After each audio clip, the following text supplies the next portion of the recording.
Welcome back to my YouTube channel. My name is Ebony Janice. I go by Ebony Janice, which means that you should call me Ebony Janice. Plainclothes theology today. Okay, let's come for one that's done real damage, and that's forgiveness. Because the version that most of us got handled is actually not freedom. It's a setup. We're taught that to forgive means, to let them back in as well.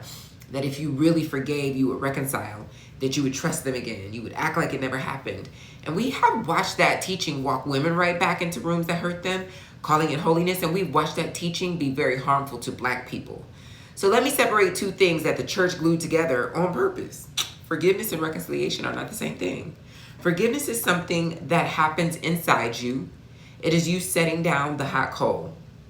You've been carrying this thing, this heaviness, the resentment that's been just kind of burning your own hand. Forgiveness is for your freedom, though. It doesn't require the other person to do anything or even to be sorry.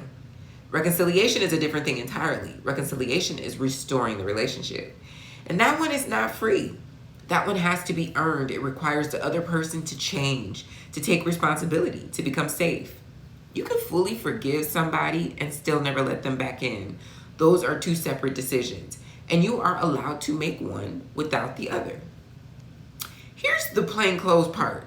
A theology that forces the wounded to reconcile with the unrepentant is not protecting the wounded, it's protecting the harm.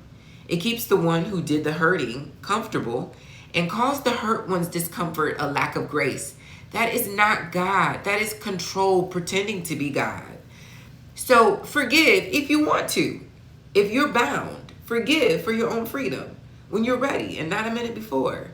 Set the coal down. But don't let anybody tell you that forgiveness means reopening the door. You can release someone in your heart and still keep them out of your house.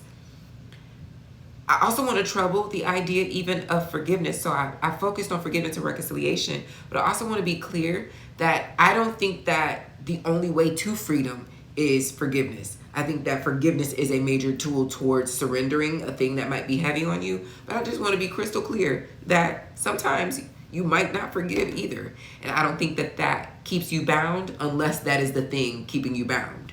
Then forgiveness on the table. But you do not have to forgive and reconcile and, in order to prove your holiness. I think TF not.